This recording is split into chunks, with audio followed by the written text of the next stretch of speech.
Okay, before we're learning the dinim of Hanukkah, we're in the middle of learning the dinim of and the customs of bris Milah.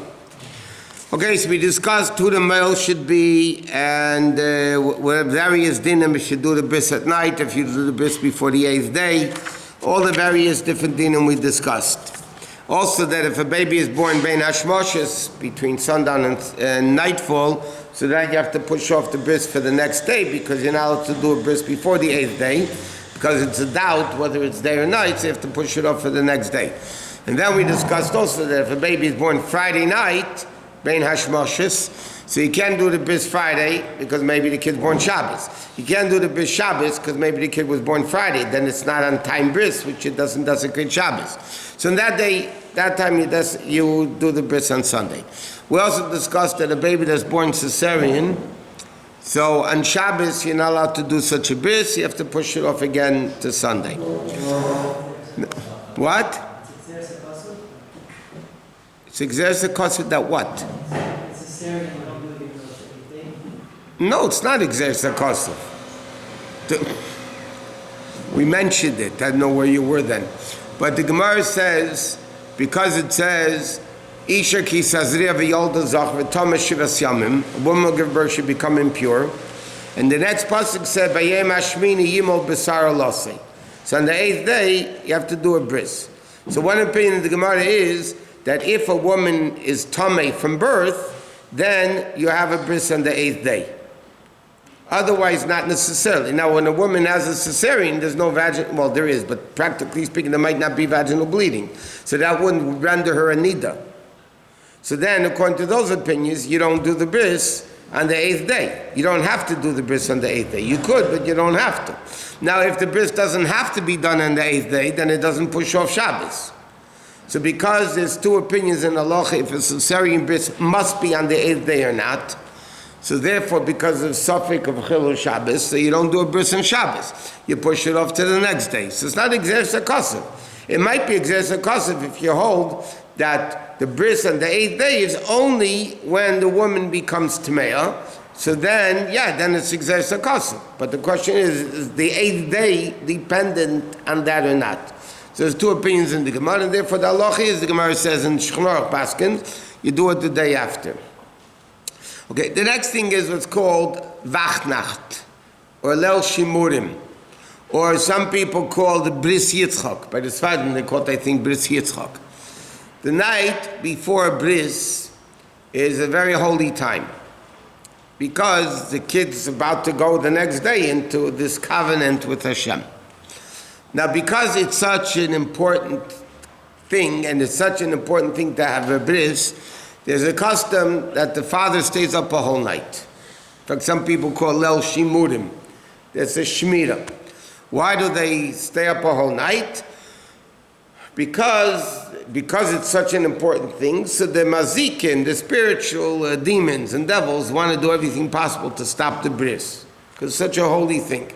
So therefore, if the father's up and he's learning Torah, so that protects the baby from any evil forces that might want to come and ruin the bris. So there are opinions that so it's not accepted custom. There are some opinions that say that you have to stay up only until midnight, halachic midnight. Then you don't have to stay up anymore.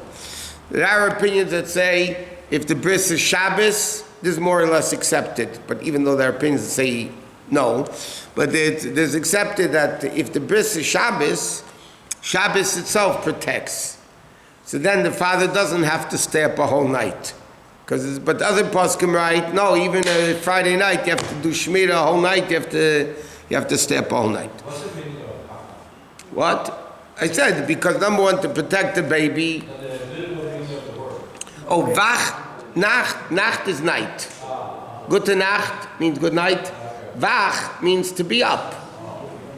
So, Vachnach means to be up. Now, by many people, they make a su'udah, mamish, a whole meal by the baby. Some people say the sandik has to pay for it. Some people say that everybody chips in to pay for it. In most places today, it's not such a custom to make. They serve food on the table, like nash, cake and different things on the table. for people to partake when they're staying up a whole night. Some people try to have like a minyan staying up all night. There's portions of the Zohar. In fact, in this sefer, he brings on all the parts of the Zohar that the father or other people say the night before bris. And according to certain opinions, it's a Sudas mitzvah. Some people say it's not a Sudas mitzvah. Whatever, but it's a very important night to show that the excitement of the mitzvah that you're going to be fulfilling the next day, the mitzvah bris milah. Now, to the extent that some people say it's a Sudas mitzvah, what happens if it's the middle of the 9 days when you don't, from Rosh Chodesh Av to Tisha B'Av, or by Sfarim, the week of Tisha B'Av, can you eat meat at that Su'udah? So if it's a Sudas mitzvah, you could eat meat. If it's not a Sudas mitzvah, you can't eat meat. So again, if people hold it, those people that hold it's a Sudas mitzvah, you can even have meat then during the week. But again, most people today, they don't make a whole meal, they have like nash on the table. You should stay up the whole night? Huh? You should stay up the whole night? The father should stay up a whole night. Why should the mother only stay up a whole night? The father could also stay up a whole night. The mother stays up the rest of the nights too. The father only stays up the night of the bris. No, that's the way it usually works. Now, there's another, also a thing, it's an old minig, that is called krishma laning, reading the Shema. The custom is the night before bris, you bring a bunch of kids, little kids, under bar mitzvah, over to the house, and they read the Shema, the 3 parshas of Shema. They say, Amalach HaGoy Lo Yisi Mikol. In Chabad, they say the 12 psukim, that children say. That's also, it's also psukim of Shmira. It's basically, again, because of the kids are pure air without sin. So they come and they partake in that thing, and then you give them nash, you give them candies for their participation. It says Talmidei Chacham should be there and discuss Torah whole night and things like this. Okay, again, we said the different opinions if you need Shmira on Shabbos. Now, some people have a minig, again, this I haven't seen anywhere, but some people have a minig that they put the knife that the moil is going to use for the bris under the baby's pillow the night before the bris. I've never seen this, but they bring it down. That the knife that the moil is going to be using, they put under the pillow of the baby. It's like a segula. This way the moil doesn't forget the knife. That's one of the reasons. I guess I don't. By the way, for the record, I don't think that's the reason. It might be a practical reason, depending how forgetful the male is. Now, anyway, this whole different story. Today, they use disposable knives, generally speaking. The Moelim have disposable knives. Yeah, they use a knife and that's it, garbage. Why? Huh? Waste. Why do you use disposable paper plates and paper napkins and why don't you use china? Huh? It's a surgical scalpel, but in the hospitals also everything is disposable. They used to sterilize it. Now it's the Merlim use it's a disposable knife. They use it once and they throw it out. I'm not saying every male does it, but a lot of Merlim do it. I know, I see myself. A lot of Merlim use disposable knives. Sanitary reasons, whatever. I don't know if there'll be a less chance of COVID or more chance of COVID from that, but it doesn't matter. Whatever it is, that's the reason why they do it. Okay. Now, what are there's, again, everything, customs and Torah is minig Yisrael Torah here. It's all part of Torah. So, the customs that the father does the day of the bris. First of all, there's no tachnun. The father doesn't say tachnun. The moil doesn't say tachnun. The sandik, the one that holds the baby during the bris, also doesn't say tachnun. Not only that, if there's a bris in the shul that day, and nobody's there, not the father, not the moil, not the sandik, but the bris will be in the shul by shachris doesn't say tachnun. Even if nobody's there. The fact that the bris is being taken place in a shul, they say the no tachnun. Now, even if the father's not davening with the minion, the father's by himself, wherever, or the son or the moil, there's no tachnun. There's certain shuls that have a built-in moil. You know, a guy moil that davens in a shul regularly, and if he's a busy moil, they don't say tachnun too often. For shachris, for mincha, then you do say tachnun after a bris, unless if the bris is later on, and right after the bris you daven mincha, right away after the bris, eitel latinuk, so then there's a machlekes and halacha, but we paskin that you don't say tachnun then too. But if the bris is 12 o'clock and then 4 o'clock is mincha, then even the father of the baby says tachnun. But if the Brit is after the mincha, it's not a... If the bris is after mincha, then you don't say tachnun mincha either, because it's still before the bris. What? The father says tachnun in the afternoon. Yeah. But the more on the stand up, they don't say. Also, after the bris, it's over. Shchnarchet says after mincha, unless the mlavshin is palal meitzel latinik, but otherwise they say tachnun. The bris is only until the actual bris. It's not a yom tov for the day. It's a yom tov until the bris. What?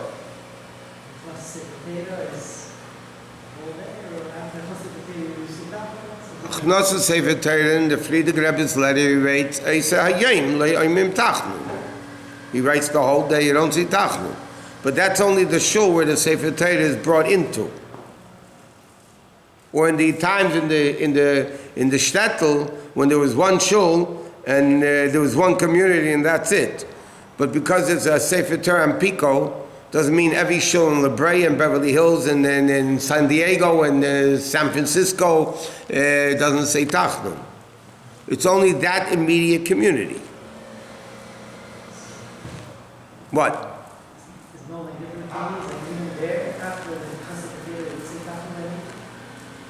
There are many opinions that say you say tachnun even in the morning.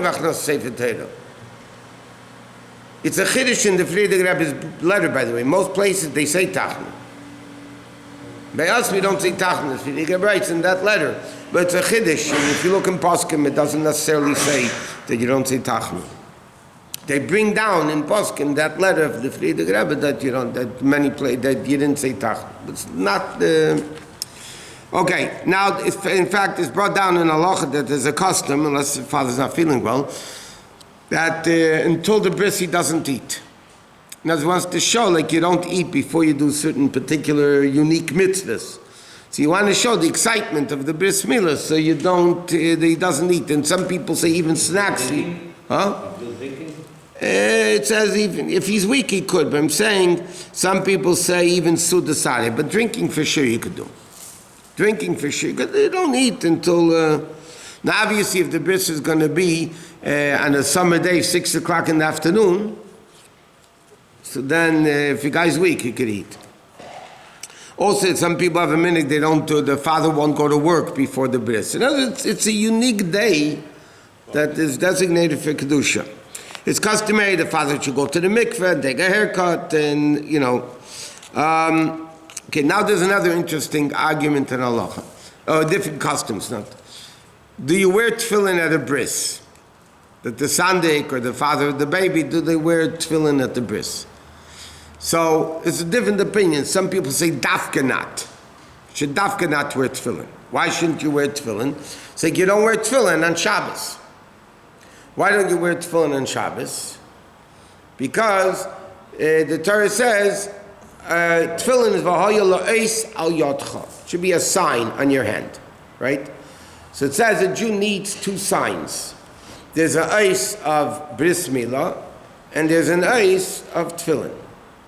So Shabbos, that ki eis hi beini ubein bnei Yisrael. Pasuk says Shabbos is also an os. So the Gemara says if you have the os of Shabbos, then you don't need the os of tefillin. So therefore, some poskim right, the day you're doing a bris milah, that itself is the os of that you don't need the separate os.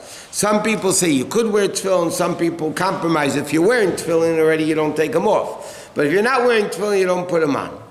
That refers, but generally speaking, to the sandik, tavia ben, whatever. And the people that get late and not anymore, you do And the people that came late and davening during the bris when it's 4 o'clock in the afternoon, then they're also wearing tefillin.